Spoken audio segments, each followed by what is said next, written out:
मैंने इतना ज्यादा खाया कि मैं पूरे बाड़े का सबसे मोटा सुअर बन गया। मेरे आसपास के सभी छोटे सुअर सोचते थे कि मैं पागल हो गया हूँ।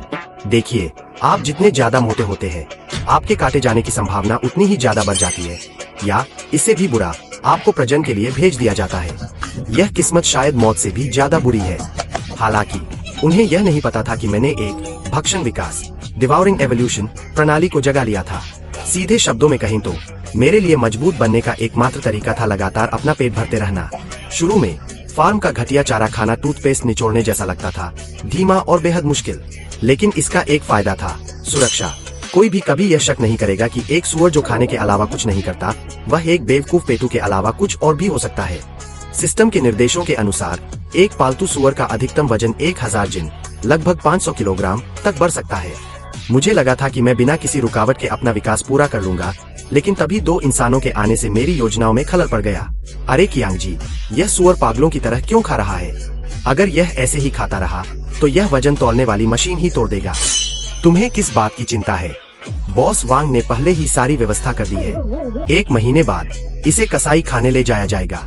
इस सुअर में इतना मांस है कि इससे उन्हें बहुत फायदा होगा और हमें भी अच्छा खासा बोनस मिलेगा। गटक। उनकी बातचीत सुनकर मेरे मुंह में मौजूद चारे का सारा स्वाद अचानक ही खत्म हो गया। शुक्र है, मेरे पास अभी भी 1 महीना बचा था। मैंने अपना इरादा पक्का किया और पूरी रफ्तार से जुट गया।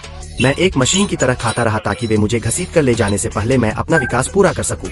भले ही मैं लड़ाई में इंसानों को न हरा पाता, लेकिन मुझे लगा कि कम से कम मैं वहां से सुरक्षित भाग तो सकता हूं। अगले 2 हफ्तों तक मैं खाने वाली मशीन वाले मोड में चला गया।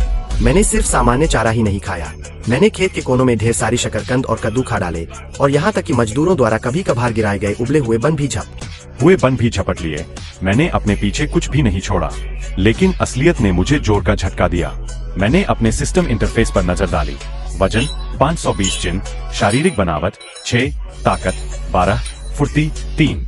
चूंकि मैं पूरी तरह से कम ऊर्जा वाले भोजन पर गुजारा कर रहा था, इसलिए मेरी विशेषताओं में बढ़ोतरी मुश्किल से ही नजर आ रही थी। हालांकि दूसरे पालतू सुअरों की तुलना में मैं पहले से ही एक विशालकाय जानवर बन चुका था, फिर भी इंसानों का मुकाबला करने के लिए अभी भी कहीं से भी काबिल नहीं था। उसी समय मैंने देखा कि जैसे जैसे मेरी ताकत और शारीरिक आकार बढ़ रहा था, मेरी देखने और सुनने की शक्ति भी काफी तेज हो गई थी। वह हट्टा कट्टा आदमी कुछ और लोगों के साथ वापस आया, जिनमें से हर एक के हाथ में एक मोटी रस्सी थी। ठीक है भाइयों, चलो इसे पकड़ते हैं। यह सुअर बहुत बड़ा है, होशियार रहना, कहीं यह भाग न जाए। बॉस वांग को यह जल्द से जल्द चाहिए। उन लोगों ने एक साथ मुझ पर धावा बोल दिया। मैंने पूरी ताकत से संघर्ष किया, सिर से टक्कर मारी, खुरों से लातें चलाई, लेकिन इतनी बड़ी संख्या के सामने मेरे पास बचने का कोई मौका नहीं था। आखिरकार उन्होंने मेरी पूंछ पकड़ी और बिना किसी लिहाज के मुझे सुअर बाड़े से घसीटकर बाहर निकाल लिया। मेरे सामने खड़े विशाल ट्रक और उसके लोहे के पिंजरे को देखकर मेरा दिल बैठ गया। आखिरकार अगर कोई छोटा सा पिकअप ट्रक होता तो शायद मैं उसे पलटकर भागने की कोशिश कर सकता था, लेकिन इस तरह का भारी भरकम ट्रक जिसमें मजबूत लोहे की सलाखें लगी थीं, ने मेरी सारी उम्मीदों को चकनाचूर कर दिया। हालांकि जब मुझे ट्रक में चढ़ाया जा रहा था तो मुझे एक चौंकाने वाली बात पता चली। उन्होंने लोहे के पिंजरे में ठीक से ताला नहीं लगाया था, उन्होंने बस उसे एक जंग लगी हुई छोटी सी पिन से बंद किया था। ऐसा लग रहा था जैसे उन्होंने जानबूझकर मेरे लिए बचने का एक रास्ता छोड़ दिया हो। इंसानों की नजर से बचने के लिए मैंने तब तक इंतजार किया जब तक ट्रक हाईवे पर नहीं पहुंच गया। उसके बाद मैंने अपनी जीप का इस्तेमाल करके उस पिन को बहुत धीरे धीरे खिसकाना शुरू किया। और तेज, चलो और तेज, उन्हें तुम्हें पकड़ने मत देना। जैसे ही वह पिन बाहर निकलने वाली थी, मैं अचानक से जम गया और तेजी से अपने आसपास का जायजा लिया। मुझे कोई जंगल या पहाड़ों की कोई श्रृंखला ढूंढनी थी, कोई ऐसी जगह जहां इंसानों के साथ किसी भी और टकराव से बच सकूं। इसके अलावा वह इलाका जितना ज्यादा दूर और कम आबादी वाला होगा, एक कुत्ते के तौर पर मेरे विकास और बढ़ने के लिए उतना ही बेहतर होगा। लगभग 40 और मिनट इंतजार करने के बाद आखिरकार मुझे अपना लक्ष्य दिखाई दिया। एक विशाल, ऊबड़ खाबड़, प्राचीन जंगल का विस्तार। यह जहां तक नजर जाती थी फैला हुआ था और ऊंचे ऊंचे पेड़ों से भरा था। एक ऐसा नजारा जिसने तुरंत ही मुझे सुरक्षा की गहरी भावना से भर दिया। एक बार जब मैं उन जंगलों में घुस गया तो चाहे 100 आदमी भी मुझे ढूंढने आते, उनके पास मुझे ढूंढ पाने का कोई मौका नहीं होता। अब और देर न करते हुए मैंने अपनी जीप बाहर निकालकर क्वार्टर पिन को पूरी तरह से खोल दिया और फिर अपने पिछले पैरों से जोरदार धक्का दिया। चलते हुए ट्रक की आगे की गति का फायदा उठाते हुए मैं बाहर कूद गया। धड़ाम, टकराव। मैं हाईवे की रेलिंग से जोर से टकराया, जिससे टक्कर के असर से धातु की वह रेलिंग मुड़ गई। सड़क के किनारे बनी ढलान से नीचे लुढ़कते हुए मैं सिर के बल एक खाई में जा गिरा। खुशकिस्मती से मेरा शरीर काफी मजबूत था। मेरे अगले पैर की खाल पर बस थोड़ी सी खरोंच आई थी, जिससे थोड़ा सा खून निकल आया था। मैंने वहां रुकने की हिम्मत नहीं की, इस डर से कि ट्रक में बैठे लोगों को कहीं यह पता न चल जाए कि मैं वहां से चला गया हूं। खाई से किसी तरह बाहर निकलकर मैं लंगड़ाते हुए जंगल के एकदम अंदरूनी हिस्से की ओर चला गया। मेरा असल इरादा तो कोई एकांत जगह ढूंढकर अपने जख्मों का इलाज करने का था, लेकिन कुछ ही कदम चलने के बाद मेरी नजर एक गहरे गाढ़े बैंगनी रंग के पौधे पर पड़ी। उसकी जड़ें मोटी और गूदेदार थीं और पत्तियां मजबूत। वह पौधा देखने में बेहद अनोखा लग रहा था, किसी भी आम वनस्पति जैसा बिल्कुल नहीं। वह पौधा गांव के बुजुर्गों द्वारा अक्सर जिक्र किए जाने वाले बैंगनी आत्मा बूटी, पर्पल स्पिरिट हर्ब जैसा ही लग रहा था। एक ऐसी पौराणिक बूटी जिसके बारे में कहा जाता था कि उसमें जख्म भरने की अद्भुत शक्तियां होती है। चूंकि मेरा अगला पैर जख्मी था, इसलिए इस बूटी को खाने से न सिर्फ मेरे जख्म जल्दी भर सकते थे, बल्कि मेरी जीवन ऊर्जा वाइटल में भी बढ़ोतरी हो सकती थी। ठीक उसी पल जब मैं अपना मुंह खोलकर इस धूल पौधे डस्ट प्लांट को निगलने की तैयारी कर ही रहा था, तभी अचानक पेड़ के खोखले तने में से लगभग 1 मीटर लंबा पंखों वाला एक कनखजूरा सेंटिपेड तेजी से बाहर निकल आया। इसका शरीर, जो काले और गहरे लाल रंग के हिस्सों में बंटा हुआ था, देखने में ही जहरीला लग रहा था।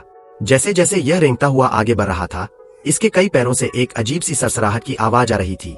हालांकि मेरा वजन अभी 500 जिन से ज्यादा है, जिसकी वजह से मेरी चमड़ी बहुत मोटी और सख्त हो गई है। फिर भी मुझे लगा कि अगर इस चीज ने मुझे काट लिया तो मैं दर्द से चीखने लगूंगा। इससे भी बुरी बात यह थी कि मुझे झर भी चढ़ सकता था। मैं सावधानी से उसके पास गया और जैसे ही उसका ध्यान जरा सा भी भटका, मैं अचानक ऊपर उछला और अपने भारी भरकम शरीर को पूरी ताकत से नीचे जमीन पर पटक दिया। मैंने उस कनखजूरे को कुचलकर उसका कीमा बना दिया। यह लेडी ग्रेविटी तकनीक का एक सच्चा प्रदर्शन था। जमीन पर पड़े उस कुचले हुए मांस को घूरते हुए मैं एक पल के लिए हिचकिचाया। यह चीज देखने में बेहद घिनौनी लग रही थी। हालांकि सिस्टम ने बताया था कि जानवरों को खाने से किसी की जल शक्ति, वाटर एफिनिटी का विकास तेजी से होता है। यह देखते हुए कि यह कनखजूरा कितना खतरनाक था, हो सकता है कि यह मुझे ताकत, स्ट्रेंथ में एक जबरदस्त बढ़ावा दे दे। भाड़ में जाए, मैं इसे खाऊंगा ही। और ज्यादा ताकतवर बनने के लिए मैं खाने पीने के मामले में नखरे नहीं कर सकता। मैंने अपना विशाल मुंह खोला और उस कनखजूरे के कुचले हुए अवशेषों को एक ही बार में निगल लिया। यह इतना घिनौना था कि मुझे वहीं के वहीं उल्टी आने ही वाली थी। ठीक अगले ही पल सिस्टम की सूचना वाली आवाज गूंजी। किसी जहरीले जीव का पहली बार सेवन पाया गया। कौशल जागृत हो रहा है। ताउती भक्षण तकनीक, टेओटी डिवा टेक्निक। ताउती भक्षण तकनीक लक्ष्य भोजन स्रोतों को दूर से ही सोखने की अनुमति देती है, जिससे खाने की क्षमता में काफी बढ़ोतरी होती है। साथ ही यह लक्ष्य के अंदरूनी गुणों, खास तौर पर जहर प्रतिरोधक क्षमता, पॉइजन रेजिस्टेंस और विषाक्तता, टॉक्सिसिटी को भी सोख लेती है, जिससे उपयोगकर्ता को मामूली जहर प्रतिरोधक क्षमता, मामूली जहर प्रतिरोधक क्षमता प्राप्त हुई। शारीरिक गठन, कॉन्स्टिट्यूशन +3, ताकत, स्ट्रेंथ +2।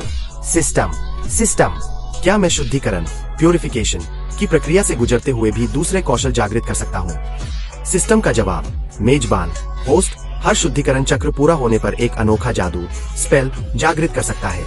5 शुद्धिकरण चक्र पूरे होने पर दिव्य शक्तियां, डिवाइन एबिलिटीज खुल जाएंगी। यह सुनकर मैंने तुरंत धूल पौधे, डस्ट प्लांट और उस कनखजूरे के बचे कुचे अवशेषों पर भक्षण तकनीक, डिवा टेक्निक का इस्तेमाल किया।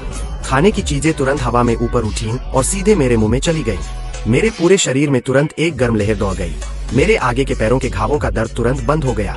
मुझे एक नई ताकत का एहसास भी हुआ। सिस्टम पैनल एक बार फिर अपडेट हुआ। वजन 580 जिन, शारीरिक बनावट 9 ताकत 14 फुर्ती 4 अनलॉक हुआ। मामूली जहरोधी क्षमता। शुरुआत बुरी नहीं है।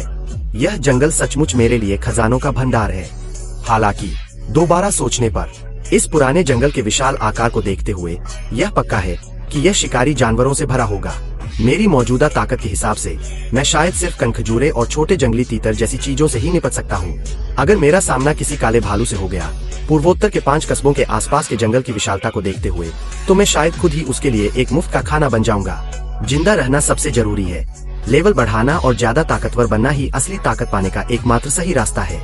मुझे हर हाल में किसी भी बेवजह के खतरे से बचना था। कुछ ही देर में मुझे एक सुनसान गुफा मिल गई। मैंने हवा को सूंघा। वहाँ किसी और जानवर की कोई गंध नहीं थी। मुझे लगा कि ऐसा इसलिए है क्योंकि यह हाईवे से ज्यादा दूर नहीं थी, इसलिए जंगली जानवर यहाँ से दूर ही रहते थे। तसल्ली होने पर मैं रेंगकर अंदर चला गया। मैं लेट गया और एक लंबी गहरी नींद के लिए आराम से जम गया। इसी बीच समुद्र में काफी दूर एक घना कोहरा छा गया था। तीसरा युद्ध समूह, जिसमें 1 दर्जन से ज्यादा युद्धपोत शामिल थे, पूरी तरह से पीछे हट रहा था। दोहराए, पूरी तरह से पीछे हटना। युद्धपोतों में से एक के कमांड सेंटर के अंदर एक अफसर ने घबराकर जोर से कहा, आखिर वह चीज क्या है? उससे निकलने वाली गर्मी की तरंगे, हीट सिग्नेचर, तो बिल्कुल हैरान करने वाली है। उसकी तुलना में हमारे पूरे बेड़े की कुल गर्मी की पैदावार पूर्णिमा के चांद की चमक के आगे जुगनू की हल्की रोशनी जैसी है। मुझे नहीं पता कि वह क्या है, लेकिन हमारे देश को होने वाला संभावित नुकसान बिल्कुल अंदाजा न लगाने लायक है। मेरे आदेश तुरंत जारी करें। इस पूरे इलाके को प्रतिबंधित क्षेत्र घोषित करें। अगले कुछ दिनों तक मैं खाने और सोने की एक साधारण दिनचर्या में ढल गया। हर दिन या तो खाना खोजने में बीतता था या फिर नींद पूरी करने में। मैं उस संकट से पूरी तरह बेखबर था जो चुपके चुपके मेरे करीब आता जा रहा था। कुछ दिनों बाद मैंने अपना सिस्टम पैनल देखा और मुझे थोड़ी निराशा हुई। मेरे आंकड़े स्टैट्स इस प्रकार थे: वजन 720 जिन, लगभग 360 किलोग्राम, शारीरिक गठन कॉन्स्टिट्यूशन 18, ताकत स्ट्रेंथ 28 और फुर्ती एजिलिटी 10। हालांकि आसपास के जंगल में मिलने वाले जंगली अनाज और खाने लायक पौधे अब ज्यादा फायदा नहीं पहुंचा रहे थे। वे मेरे गुणों एट्रीब्यूट्स को मुश्किल से ही बढ़ा पा रहे थे। यह तो बस ऊंट के मुंह में जीरा जैसा था। मेरे पास ब्लैक पीक रिज के और अंदर जाने के अलावा कोई चारा नहीं था, इस उम्मीद में कि वहां मुझे बेहतर गुणवत्ता वाले भोजन के स्रोत मिल जाएंगे। लगभग 1 घंटे चलने के बाद मैं एक छोटी सी जलधारा के पास पहुंचा। मैंने देखा कि पानी में काफी सारी छोटी मछलियां तैर रही थी। मैंने उन पर अपनी भक्षण दीवार क्षमता का इस्तेमाल करने का फैसला किया। मुझे हैरानी हुई कि मछलियां तुरंत पानी से बाहर उछली और सीधे मेरे मुंह में चली गईं। भक्षण किया गया जलधारा की मछली, शारीरिक गठन +1। भक्षण किया गया जलधारा की मछली, ताकत +1।